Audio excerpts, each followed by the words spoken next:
All right, Alan, welcome to the podcast. Really appreciate you coming on. Oh, my pleasure. I'm excited for a fun chat. Me as well. I've been following your content for a while now, maybe a little over a year or so, and really love everything that you put out on the high performance leadership stuff. But before we get into any of that, I'd love to talk about some basketball. It's a love of mine as well, my first love growing up. And so with that, I want to start out with the Summer Olympics and just kind of what your thoughts are on that Olympic team and what some of those players. We'll go into each player a little bit, but just overall, what were your thoughts on the Olympics in general? Well, my overall thoughts is every year, I guess every Olympic cycle, it never ceases to amaze me just how big the sport has become globally and how much the rest of the world is nipping at the heels of the Catching United up. States. I mean, it's really cool to see. I mean, it's not a foregone conclusion that we're going to win the gold. It's something that needs to be earned and trained for and worked for. And yeah, it's a lot of fun to watch. And it's super cool to watch these guys, that play in the NBA and then they each go back to their respective countries for the Olympics and then all come together. So yeah, the Olympics is always a lot of fun. Yeah, then a few specific individual players I want to touch on. First being KD, your guy. What just like overall thoughts on his role on the team, performance, and just attitude towards everything? Well, I think it's still awesome to see him still performing at a world class level, despite he's one of the elder statesmen on the team now. And, and he really, this Olympic cycle cemented his legacy. I mean, he's the all time leading scorer for men's basketball, first player to ever win 4 consecutive gold medals. I mean, it's really remarkable. And I love that he still has the goods to deliver on the court, but he can also still serve as a very valuable mentor to the younger players in the next generation. And it's cool to see him in that role. Yeah, it is crazy because I was a big Texas Longhorn fan growing up, actually. So I've been a fan of KD since high school days, and I know that's when you started working with Mhm. him personally. And so to see him and hear him as the elder on the team now, it's such a weird spot. But to see him then come in like still because he was kind of came in late and showed up the first game went 7 for 8 from the field from the in the first half and just really like let everybody know like, hey, I'm still here, I'm still KD, and like give me the ball and I'll put it in the bucket. Exactly. Yeah. And we forget what a commitment these guys are making, especially the older guys, who many of which have families and this is their off season. They have a long, arduous, and rigorous NBA in season. And then they only get a short window of time outside of that to decompress and to recharge and to spend more time with their families. And for those guys to then make a commitment to also represent their country during their time off is amazing. And especially with someone like KD that has already done that 3 times previously, for him to still feel indebted to USA basketball and want to serve and want to represent his country and want to pour into the younger generation is really selfless and something I truly admire. Yeah, absolutely. And then second one is LeBron. Same thing. I mean, LeBron is, he's been King James since he was 15 years old. You're talking about a young man who has literally spent more time in the NBA than out of the NBA. And I mean, good gracious, he has a son that he's Crazy. going to play alongside now. What he's been able to do, his sustainability and longevity at such a high level is absolutely remarkable. I know people love to get into a GOAT discussion, and it is fun to debate and discuss and dissect. But I think we should all just take a deep breath and acknowledge he is a once in a generation athlete. He is absolutely remarkable both on and off the court. And he's another one. I mean, he has given himself to each of the cities and organizations that he's played, and he's certainly given more than himself to USA basketball. He's someone I also truly admire and respect.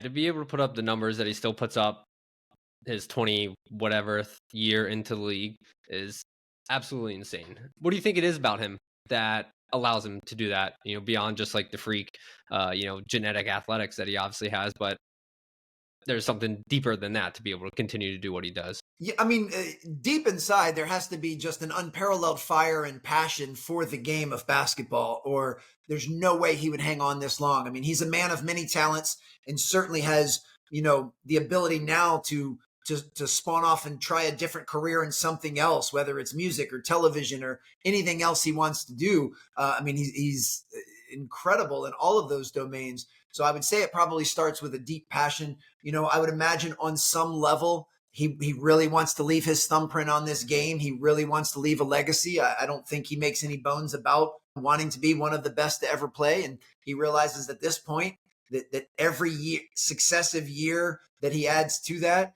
it becomes more and more untouchable. I mean, just the pure longevity and sustainability of what he's done is incredible. But he Yeah. also, it's not an accident. It's not because, he was predisposed with some pretty good genetics. I mean, he puts in the work. He is just as consistent with taking care of his body and his off-season regimen is probably any professional sport athlete there has ever been. I mean, it's really remarkable, his level of commitment, his dedication, his focus. Because even though he has opportunities to be a celebrity, he still appears to be most dialed into being a basketball player. And it's not like he's just let his game and his body fall to the side because he wants to do some other things now. He has his priorities in line, and being the best player that he's capable of appears to still be number one on his list, which is pretty cool. Yeah, amazing. And it was a couple years ago I saw now that he spends like over $1 million a year on rest and recovery and just rehab and all that stuff. And a lot of people will say like, oh, if I had that money, I could, I would spend $1 million. And everybody would love to say that, but to actually go through and do it is quite the different thing. Yeah, and it's not just the money. I mean, the time and the focus and the attention that it takes to do those things. He's not spending $1 million on a couple of pills and powders and magically is in that type of shape. I mean, he is spending hours every single day doing a whole different variety of modalities to keep his body in that type of shape. And, historically over his career, I mean, he's had minimal injuries. He's an absolute workhorse. He has played in the overwhelming majority of every game, every season. I mean, the minutes he's logged and the games he's played, especially at his age. And it's not like, he's a sharpshooter that just kind of camps out in the corner of the court. I mean, he is still taking the ball to the rack with aggression and banging against the biggest and strongest and most explosive bodies in the world. And he's still able to do it. He's an absolute anomaly. Yeah, unbelievable. The next one is Steph, who I think had maybe two of the most iconic games in a USA basketball jersey out of maybe anyone, anytime. Yeah, and the coolest part about that is those two iconic games came after two rather subpar games where he was anything but the Stephen Curry that we all know and admire and adore. So that just shows his resilience and his ability to bounce back and his ability to have a couple of subpar games, but then quickly wipe that slate clean and move on and step up when his team needs him. And, he's just a product of someone that has been committed to the process, been committed to the work habits, been committed to the unseen hours for his entire career. And they manifest with those last two games that we got a chance to see. So, he's without question, in my mind, the greatest shooter to ever play the game. And I don't know that anyone will steal that title from him anytime soon, but it's not by accident and it's not by luck. It's because he puts in the work to deserve the ability to do what we saw him do in those last two games. To be honest, I didn't even think about the two games prior, but that's such a good point that could have been easy for someone to say like, oh, I'm not having my best game. Let me pass the ball off or find the other guy to shoot. But, having that confidence in yourself to continue to pull it whenever you're feeling it and just shoot your way out of that flunk where a lot of people would maybe be a little more hesitant in that situation. Absolutely. And final person I would love to ask you about is Tatum. Coming off a NBA Finals championship, he wasn't the MVP, but had obviously an incredible year, incredible run to sitting on the bench.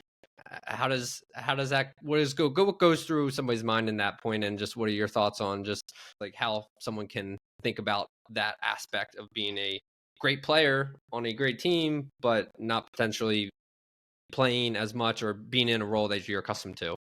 Well, I can only imagine, this is pure speculation. I'm sure understandably he was fairly disappointed that he wasn't able to play a more prominent role. But at the same time, I also think he's secure enough in knowing he's a top 5 player in the league right now by every single measure.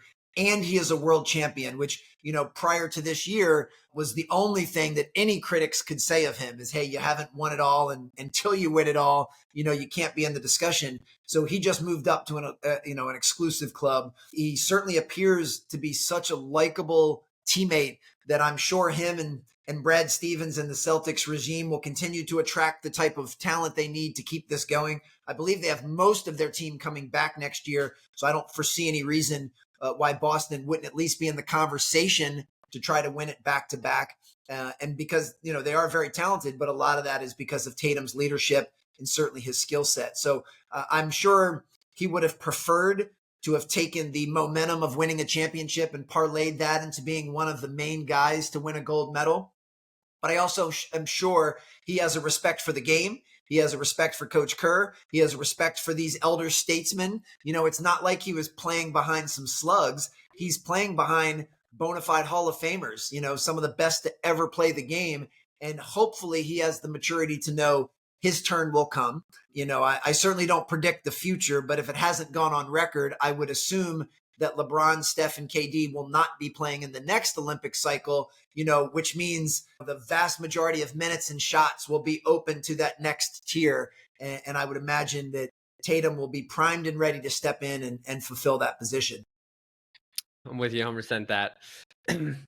It's just, like you said, when you're on the same team as the best players in the world, ultimately somebody's going to have to take a seat for the majority of the minutes when it just comes down to it. And to be able to have the humbleness to say like, hey, it's not my turn quite yet, still going to be supporting, still going to be there, but to take it all in stride as he has seemed to have taken it shows quite a lot about his character. It does. And I really was impressed and fascinated by Coach Kerr's approach. This is the first time I can remember that a coach would not play, a player of his caliber for the entire game. Usually what coaches do is they try to kind of divide the minutes up where everyone plays kind of an equal amount. It's like, KD plays 14 minutes, LeBron plays 16 minutes, Tatum plays 11 minutes, all the way down the line, because they want to make sure that everybody on the team gets their shine and gets their respect. And this is the first time I've seen a coach just say, hey, we've got 3, world-class all-star level players, and they ain't going to play it all tonight because we need other guys to play most of the minutes. So I thought it was a very interesting approach. And again, I think Coach Kerr is one of the best coaches to ever coach the game. So certainly I'm not going to second guess him. It seemed to have worked out well for him. Yes. But from his perspective, how do you go about now, maybe just zooming out in general, not specifically this focus, but taking a team or a great group of people and being a leader and getting people to complement each other when not always the easiest thing to do, or in somebody's own personal mind wants to, be the forefront, wants to be the leader, wants to be the face of the organization or team or whatever. So how do you get buy-in from a group of individuals into one goal? Well, that is the $1 million question. I mean, there's nothing harder in leadership than to get someone to accept a role that's not one of their preference. And that's the part that makes an Olympic team so hard, because as we've said, every one of those guys, for the most part, is an NBA All-Star in their own right. Every one of those guys, most likely when their career is over, will be a Hall of Famer, so that is just totally to the extreme. But getting anyone in any area of life to have the selflessness to commit to the role that's best for the team, even if it's not the role that they would prefer, I think is the hardest part in leadership. And you've got to really, first and foremost, got to find high character people that are willing to put the we above the me. And that is not easy to do. I do believe as human beings, we are all somewhat inherently selfish. We all want to look out for our own best interests and do the things that we prefer. And I'm certainly no different to that. But if you can commit to pouring into a group of people and get them to all row in the same direction, going after the same goal, and get everyone on board to do what's best for the team, not necessarily what's best for themselves, that is absolutely the hardest part in leadership. There was a idea that I've heard of a couple weeks ago now. It was like trying to find the intersection of selfish and selfless with each person, where, to your point of, we're all selfish, and I don't think there's really anything wrong with that. As humans, we all have these things that we want to achieve for ourselves, and so of course we're going to think about that and put that in the forefront of our minds. But if we can have that our actions intersect with selfless, or doing things for other people, putting others first, of course. But in the same way, being selfless is kind of selfish if you approach it the right way. And so if you can find as many paths where you can intersect those two things at the most, because any journey is, you're going to cross back and forth a couple different times. But I found that to be super just interesting and just kind of easy way to think about it in order to get as much group cohesion as possible. Yeah, well, they're very interrelated. I don't think those two concepts are mutually exclusive. What you need to do is you need to make sure that everyone on the team, that their selfish tendencies are in alignment with what the team needs and the team's vision and the team's mission. You know, if I'm a basketball player and I'm selfish in regards that I want to be a starter and I want to score X number of points and I want to make the all-state team and I want to win a championship, that selfishness can be used as fuel if it's worked in alignment with what the team is trying to pursue. The problem is if it fragments and starts to splinter and what I want for myself is no longer congruent with what the team needs or what the team is trying to do, that's when we have a problem. I remember I had a conversation with Tom Izzo many years ago, the head coach at Michigan State, and he said he wants players with some selfishness. He wants a player that he's recruiting to be an All-American. He wants the players he's recruiting to say, hey, I want to play in the NBA. Because he said that it's my job as the coach to take that desire of wanting to play in the NBA and show them how to use that to make the team better so that they have an opportunity to play in the NBA, but they also can use that to help the team win a national championship while they're at Michigan State. So yeah, I don't think those things are mutually exclusive. I think we have to find ways to allow them to kind of blend together. I'm going to go for a bit of another basketball tangent here. Sorry. What coach or a couple coaches, specifically college, because I'm fascinated by college coaches, seem to have leadership just kind of dialed in that made it kind of seem effortless, that was able to get the team to row in the same direction that you've encountered? Well, I'm a longtime diehard Coach K fan, so I certainly think Coach K at Duke did it as well as anybody has ever done it. Also a huge Jay Wright fan. I think what Jay Wright was able to accomplish at Villanova was remarkable.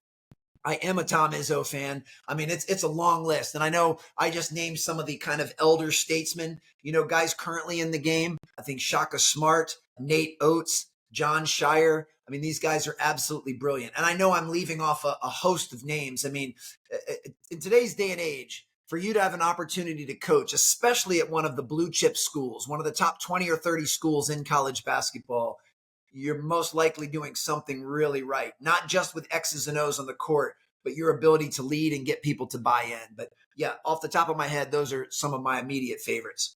Awesome. Appreciate it. And then how much of leadership is nature versus nurture? Are you born a leader? Can you cultivate leadership? You absolutely can cultivate leadership. I believe leadership is a skill set, and any skill set can be improved with purposeful practice. Now, like other things, I do believe there are some predispositions and some raw materials that some people may have been born with more of, certain aspects of charisma and so forth. But everyone on the planet can learn to become a more effective leader, and everyone on the planet can learn to make a meaningful impact. Now, everyone can't do that at the level of being able to coach at Villanova or coach at Duke or you know, any other high prominent leadership position. Same thing with basketball. I mean, everyone can get better at the game of basketball, but not everybody has it in the cards to play in the NBA. And you could really use that in any domain. So I think there are some things, you know, nature versus nurture. There's some nature side of things that if you have some of these components, it makes, you know, your ability to be world-class a little bit more fluid. But at the end of the day, leadership is a skill set, and anyone can improve at that. And what is made up of that skill set? Like, what are the tangible or intangible Oh things? boy, I mean, there's a long list. I mean, one of the initial would certainly be communication, and anyone can improve the ability to communicate.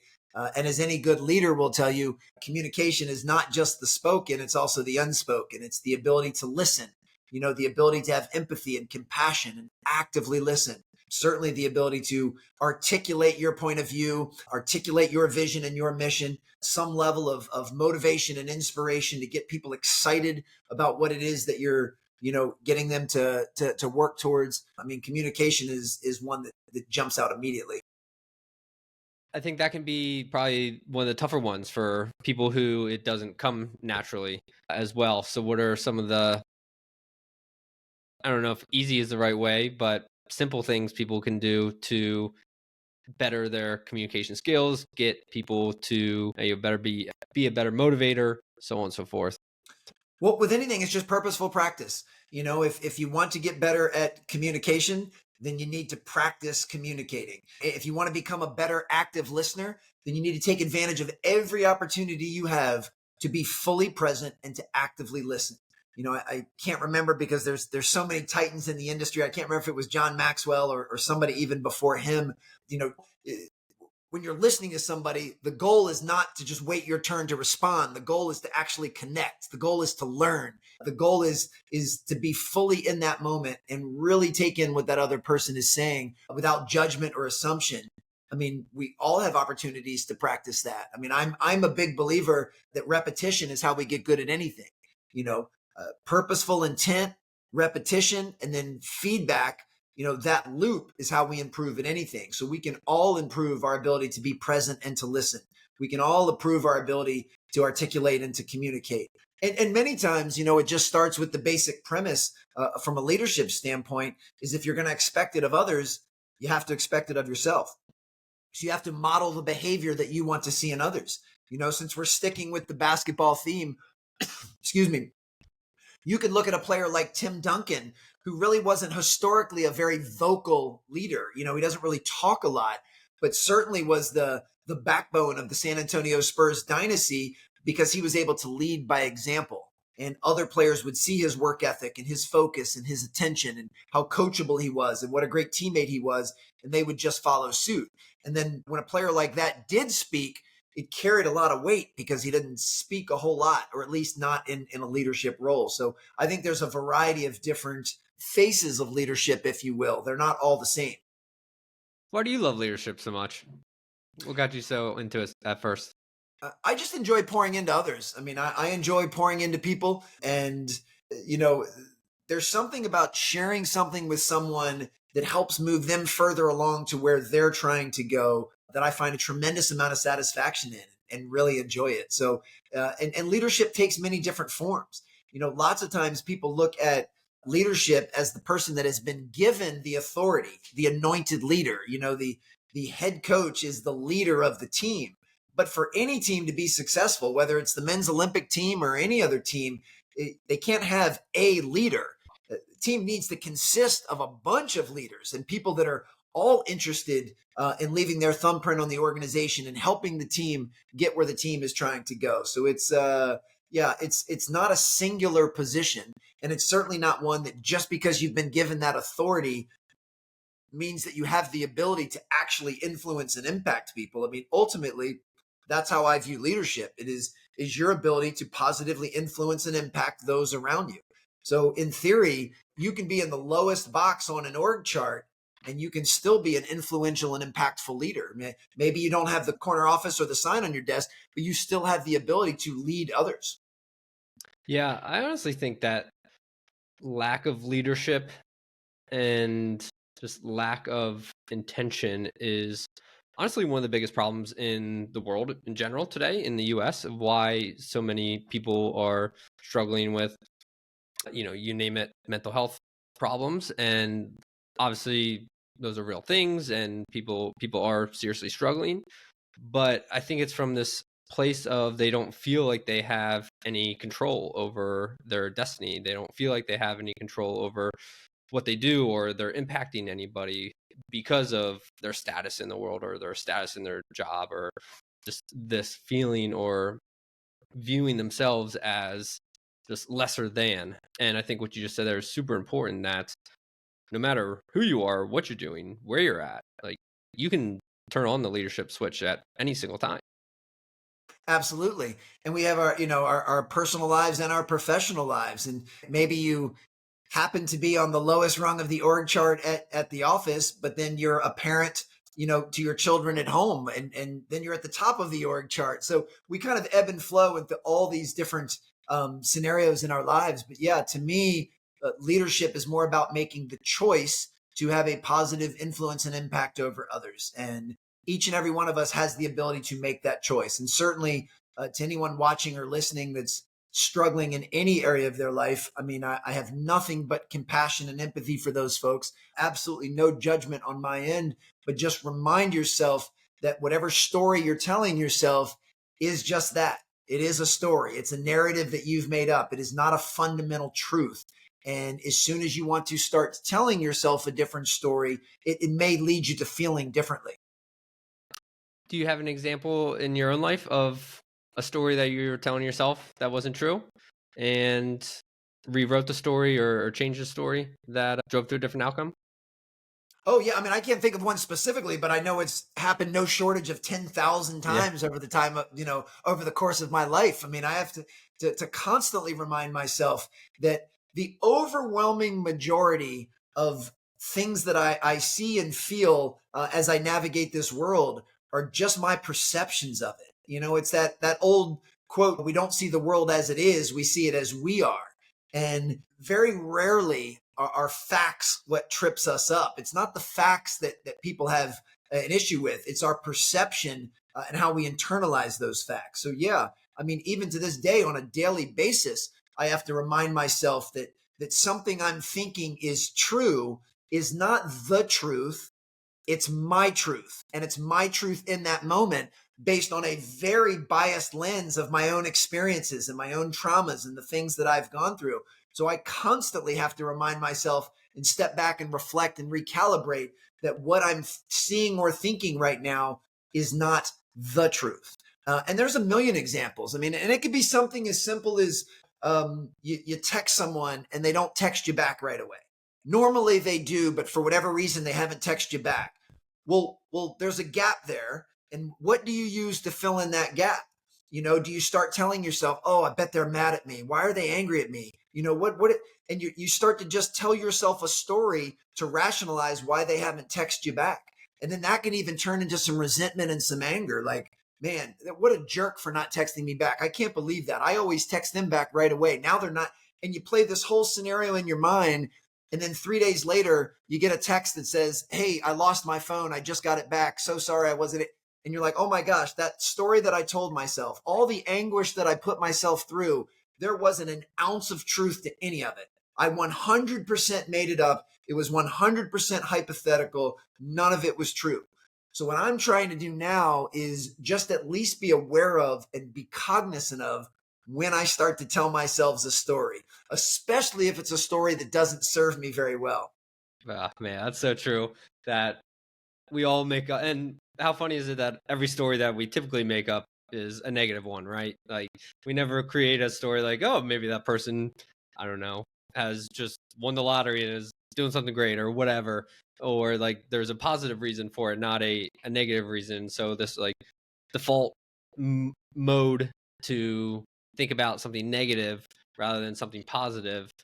If you can even get yourself to think about potentially positive stories rather than negative ones in that simple frame of mind switch to get you to think differently. And whether the story is true or not is kind of irrelevant. But if you're allowing yourself to think positively for those 3 days rather than negatively for those 3 days, then that in itself is a positive.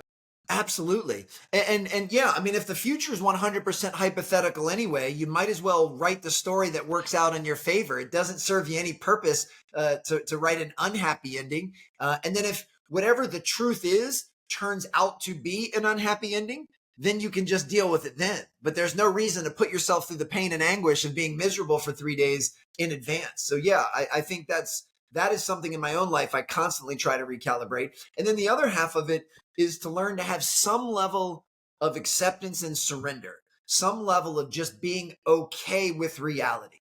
Hey, I texted them. I haven't heard back in a couple days, but I'm okay with that. I'm not going to put any judgment on them, and I'm not going to put any judgment on me. They'll text me if and when they're ready. And until then, I'm okay with that. And, being okay with whatever the world throws at you is very easily said, not always easily done. But like most things, you can condition yourself to get better at that skill. Purposeful repetition, right? Just keep doing it over and over. Eventually, it'll become that ingrained habit. Then behind you, you have a sign there that says success simplified. How does someone simplify success? Well, first and foremost, it just starts with untethering from all the things that aren't serving you. We as a society tend to like to keep adding tools to our toolbox. I hear that phrase all the time, add tools to your toolbox. Well, that's not always necessary. I mean, inevitably, you might just start lugging around a heavier toolbox. If you're not even using the tools that you already have or not working towards mastery of a small handful of tools, then adding more to your toolbox isn't really going to be helpful. So for me, as I enter the back nine of my life, I'm almost 49 years old. I'm trying to let go of the things that don't serve me. Case in point, what we just talked about. For 4+ decades of my life, I've allowed myself to fill in the blank with narratives and stories that don't serve me very well. And all that does is leave me feeling worse than I was feeling before. So I'm trying to let go of that and untether from that. And, so the first step in simplifying success is just letting go of the things that you don't need, and then another component of that is let's not make things unnecessarily complex. Complexity undermines execution. So let's just focus on the basics. Let's focus on the fundamentals. Let's focus on the handful of things that if we work towards mastery of those during the unseen hours will give us the best result. And I found that is a very helpful framework in every single area of my life. How can you determine the things that you don't need? Obviously, sometimes it's much easier said or much easier seen that you don't actually need it. But sometimes there's some things that we think we need, but in the end, it turns out we don't actually need it, but we're able to convince ourselves for a period of time that it is something we do. Well, the easiest framework, and I say this with a smile because it's really taken out of a page of Common Sense 101, but it's do more of what works, do less of what doesn't. I mean, it doesn't talk about simplifying success. I mean, if you wanted a surefire, bona fide recipe for being successful, it is that phrase.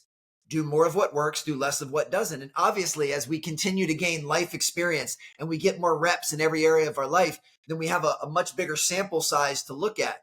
Okay, when I do this thing, it tends to work well, so I'm going to do some more of that. Hey, boy, when I say or do this thing, that does not work very well, so I ain't going to do that anymore. And as basic as that premise is, a good portion of people still continue to navigate their lives doing things over and over that just don't work. I mean, I keep drawing back to this, but I mean, for crying out loud, for 40 years, I allowed myself to pollute and contaminate my mind with made up stories of things that I didn't know that caused me pain and suffering.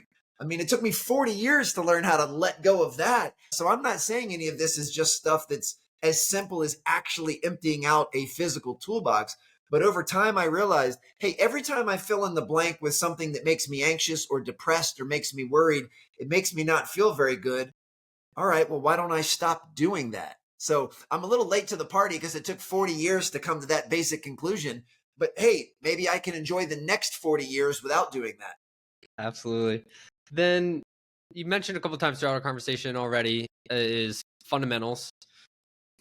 You've worked with everybody from the best of the best world-class athletes, basketball players, worked with coaches to now working with the best of the best corporations, employees, executives. How often do the people who want to get to that level overlook the fundamentals? They think it's, a magic bullet that has gotten the best to be the best. Fairly often. And what I'll even say from my own firsthand experience, I still get tripped up by that occasionally now. Now, I will say with this massive disclaimer, and I think most of folks watching and listening have already figured it out. Like with all of this stuff I share on stage or on page, I'm not coming from a place of mastery. These are still things that I'm still trying to do, have improvement and work towards. I still face many of these same challenges and struggles and adversities. But what I can say with a huge smile is I'm moving in the right direction. I'm getting better at these things. I am more dialed into the fundamentals of my life now than I have been at any other previous time in my life, more consistently. Now, that doesn't mean that I don't still get tripped up. That doesn't mean that I don't occasionally fall for the shiny object syndrome and start to veer away from the fundamentals. In fact, more times than not in my own life, personally and professionally, when things are not going the way I'd prefer, or I'm not performing at the level that I believe I'm capable of, if I take a deep breath and recalibrate and reflect, it's usually because I'm starting to veer away from the fundamentals. And what I can say with a huge amount of pride now is I usually catch that much quicker than I used to. So again, I'm moving in the right direction. And I think that's really important for everyone watching and listening to know is don't worry so much about where you are in the moment, worry more about the direction that you're headed. And as long as you're making systematic, incremental, daily progress, be grateful for that. None of us are going to be finished projects. We're always going to be works under construction and works in progress. So give yourself that grace and space to be less than perfect. For me, it's just, can I be a little better in 2024 than I was in 2023? Can I be a little bit better in September than I was in August? Can I be a little bit better today than I was yesterday in most of these areas of my life? And it's not a straight line. If you were to take a snapshot, say, of the stock market over the last 100 years, it's basically going up and to the right. It's moving in the right direction. But if you were to zoom into that to any given year, any given month, or any given week, you'll see that it's actually going up and down. It's kind of jagged. There's a lot of volatility in any given snapshot. But over the course of time, it's going in the right direction. So yeah, in my own life, yeah, you can catch me on a day or a week or a month where I might be on a little bit of a downturn in one area, but then hopefully over time, if we zoom back out over decades, you're still going to be moving up and to the right. So don't allow yourself to get discouraged if you're having a little bit of a downtick in any one of these areas. Just know that you have the ability to rebound from that and learn from that and keep that moving up and to the right overall. And the answer to this question can be different for every single person at different phases of their own lives and depending on what's going on in their lives. But what do the fundamentals mean to you at this point in your life? It means take a look at the basic building blocks of any area of your life that you want to be exceptional or excellent or have high performance in, and then just focus on those. I mean, in the game of basketball, it's pretty obvious. I mean, it's shooting, passing, rebounding, defending, and handling the ball. If you want to be good at the game of basketball, you've got to be pretty good at those skill sets, or at least a handful of them. If you want to improve your athleticism, then you need to improve your strength and your power and your explosiveness and your hand-eye coordination. So same thing. If you want to be good in your relationship as a parent or as a spouse, well, list off what you think the top 3 or 4 or 5 qualities are that make a good spouse or a good parent. And those are most likely fundamentals. If you want to be a good CEO, or you want to be a good podcast host, or you want to be good in sales, you need to figure out. So it's not for me to name what other people's fundamentals are. It's for them to do the work to reflectively ask, what do I need to do to be good at this? Now, my guess is with any type of area where you're going to relate to other humans, there's probably a handful of things that would best serve all of us. I mean, I can't think of any area of life where becoming a better listener would not serve you and serve the relationship. So whether you want to be good in sales, you want to be good as a podcast host, or you want to be a better parent, I would guess listening would probably make the list of fundamentals. Because when you can learn to listen with an empathetic and compassionate ear, and you actively listen and dial in, you're going to strengthen that connection. Well, you want a strong connection in sales as a podcast host or as a parent. So that might be one, the skill of listening that has such high utility that you'll find it in many other, in many domains. But then I would imagine some of the others might be a little bit different. But that's what I encourage folks to do. Figure out what area of your life you're trying to level up. Figure out what are the handful of fundamentals that if you work towards mastery of those, it will create the foundation to give you the opportunity to be really, really good at that thing. And then find a way to purposefully practice and put intention into getting repetitions with those fundamentals. Can you focus on too many fundamentals at one time? Yeah, From a focus standpoint, I think if you're trying to improve a habit or a behavior, I believe in having singular focus. I believe in being razor sharp and singular focus with what it is you're trying to improve. There's an old adage, if you chase two rabbits, they both get away. So I believe when it comes to habits and behavior change, it's in our best interest to have singular focus.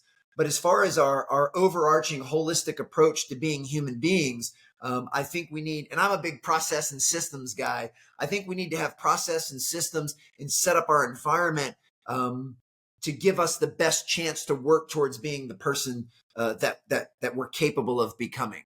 So I do believe in on a very micro level, singular focus with their specific habits and behaviors. But then, yeah, on a holistic, it doesn't mean that you can only be good in one area of your life at a time. I think, again, these things have very high utility and they tend to bleed over to each other. Then how do you again, this is going to be different for everybody, but how do you earlier you said, am I better than I was in 2023? Am I better than what I was in September? How do you actually judge that? Do you have a goal school scorecard that you follow, or have just goals you wrote down in a journal or whatever that you're kind of more tangibly looking at it and reflecting on it, or is it more just kind of intellectually thinking, yeah, or like I'm making progress, so I'm saying, yeah, I've made better in one way, shape, or form? It's a little bit of both. And that's such an insightful question. I mean, it can be both objective and subjective. I mean, if you're talking about something like physical fitness, for example, I mean, there are objective markers that you can measure. How much do I weigh? What is my body fat? How many workouts did I get in this year? I mean, there's a series of things where you could actually measure if you are in quote unquote better physical shape this year than you were last year. With something like relationships, it might be harder to objectively measure, and you might have to subjectively measure. You have to really, do the internal work and reflect and say, hey, do I have a better relationship with my child this year than I did last year? Do we feel more connected? Now, objectively, you could go back and say, hey, quantifiably, I took more trips with them. I spent more time with them. I read them more stories at night than I did before. So there might be some measures that you can take a look at, but some of it will be subjective. But I think a lot of it just comes down to having the self-awareness and the reflection to be able to know and just know intuitively, as well as supplement it with some of these objective measurements. Am I going in the right direction? And many times I would imagine, I haven't been married for 25 years, but I imagine if you have a couple that's been married for 25 years, it might be kind of hard for them to say, was 25 better or worse than 24? And I'm not talking about circumstances. Circumstances is easy to say, hey, 2020, the first year of the pandemic, was a really tough year for a lot of people in a lot of different ways. So yeah, that one certainly took a downturn. I'm just talking about the difference between year 24 and 25 with how you feel in your heart with your spouse might be kind of hard to measure. But I bet if you zoomed back and said, are we more connected and more loving and more cherishing each other now in year 25 than we were in year one? Might be able to have, with that different perspective, that might give you a little bit more clarity. And please know, for all of this is not a homework assignment that you have to turn in.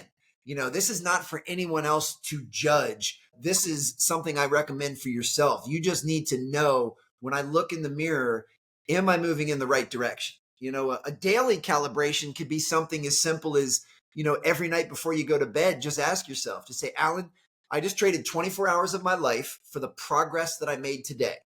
Am I happy with that trade? And don't overanalyze it. What's your gut reaction? Do you feel like you got the most out of today? Do you feel like you made some progress in some area of your life?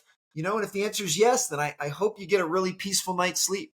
And if the answer is no, I hope you give yourself the grace and space and the compassion to still get a peaceful night's sleep and take another crack at this thing tomorrow. And the last thing I'll say, we have different seasons for different areas of our life. It is really hard as a human being to be exceptional and to excel and to make progress in every area of our life all of the time. There may be times where you don't pour into your relationship as much because you are very focused on a work project or a new assignment. And, for that short duration, that short sprint, that might be a trade that you're willing to make. And that's okay. And you can say, hey, I haven't poured as much into my relationship, but I have poured into this work project. And, then when the work project's over, hopefully you'll have the wherewithal to reverse that and say, hey, now I want to spend more time with my significant other or my children because the last couple of months I've been real preoccupied with work. So it's going to ebb and flow. There are times where I'm sure some folks are more dialed into their physical fitness because they have more free time and discretionary time and more motivation. And then maybe there's some other times where that's not the case. My kids are a little bit older now, but I can remember when my twin sons were toddlers. You're exhausted 24/7. You don't get to sleep. You don't really get to eat on a schedule. It was hard to work out on a regular schedule. Well, my twin sons are now 14. They just started high school. I've got a little bit more time and flexibility in the schedule where I can be more dialed in. So it's just important to realize that we want to take the holistic view of all of this and just know that it is not realistic to excel in every single area of our life all of the time. So give yourself some grace and space to be a little less than perfect in some of those downticks. I love a few things that you mentioned there. The first one being the homework. This isn't a homework assignment because I've been definitely in that phase of like personal development, just like so focused on it, like need to like check all the boxes, do all the things that it definitely started to feel like a homework assignment where like this thing that is supposed to be making your life better and improving your life and making you hopefully happier and turns into this thing that you dread. And while you still may be making progress on paper, if it is something that you're dreading the entire time, then that's pretty much the complete opposite of what you're actually trying to do here. Yes. And so I've felt that for sure in my own journey. No, I'm so glad you brought that up, and I appreciate you sharing that. And it also keep in mind that, as I said, there might be some objective measurements to see some progress in some areas, but most of this is subjective. And to kind of dovetail it back to the concept we were talking about at the very beginning of the conversation, because it's subjective, then that means anyone else's perspective or opinion is going to be completely tainted, and it's going to be tainted with their own biases. If you were to ask people in my life, even people that know me pretty well, hey, is Alan a better man in 2024 than he was in 2023? Even that is going to be riddled with their perspective, their vantage point, because no one spends 24 hours a day, 7 days a week with me. And even if they did, no one is inside of my head knowing my own thoughts and my own intentions and my own goals and my own desires. So at the end of the day, it's still an opinion. Now, once again, you could take someone who, let's just say, hypothetically, hit kind of a rock bottom. They were struggling with some type of addiction. They were struggling with some type of depression, and they found a way to get some help to increase some self-love, and they got themselves out of that hole, and they started to do better in every area of their life. Yeah, with that type of stark contrast, it might be easier to say, yeah, that person is clearly doing better in 2024 than they were in 2023, but that's still riddled with their own biases and their own opinions and perspectives. So for me, the only scorecard that matters is when I look myself in the mirror and can truthfully look myself in the eye and ask, how am I doing? And that's what's most important. Yeah, 100%. And that leads into the second thing that I love that you brought up is the grace part, which again, myself is something that I struggle with a lot or used to still from time to time. But again, we all want to have this achieve this big goal and we want to achieve it now. And so whenever we do something that doesn't lead to that, we beat ourselves up over it and we're extremely hard on ourselves. And as just a very just small concrete example is just like somebody on a diet and you eat a piece of pizza, so you're like, oh, might as well have 3 pieces of pizza and then a cupcake later or whatever. It's just like let one small thing, when you don't give yourself the grace, then snowballs into a much bigger issue than it would have been otherwise. Absolutely. You're right on. And, to take that and take a big step back, and this is, again, something I'm still trying to work on, is if you have the self-awareness and the vulnerability and the honesty to ask yourself why we want many of these things in the first place. And is it to impress others or to attract the attention and adoration and affection of others? Are we looking for external validation and approval from others? I mean, are you doing this diet because you want to look a certain way, because you want other people to think something about you? And there's no judgment from me if that's the case. And once again, for 4 decades of my life, I know that I was on that hedonic treadmill of always wanting and needing external validation. And I'm slowly working my way out of it. I'm getting to the point now where I don't need other people's external validation. I still like it and I still appreciate it and it still gives me a high. And there are still moments where I backtrack and I probably do have some level of desperation in needing it, but I'm getting better about needing it a lot less frequently than ever before. And that's what I'm talking about going in the right direction.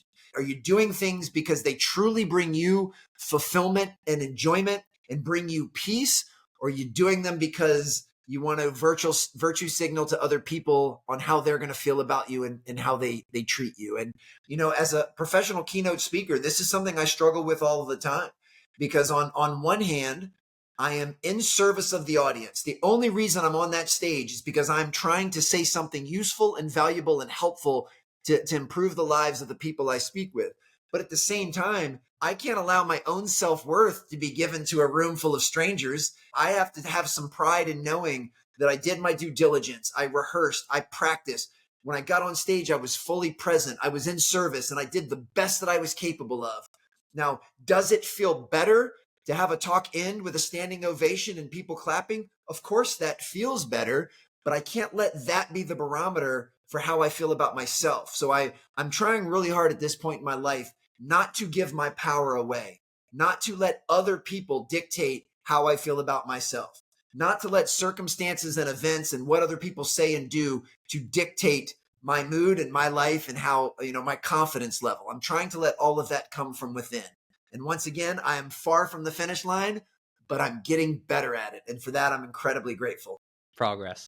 Well, Alan, I really appreciate you coming on. My final question that I ask every single person is, what is your why? Why do you do what you do?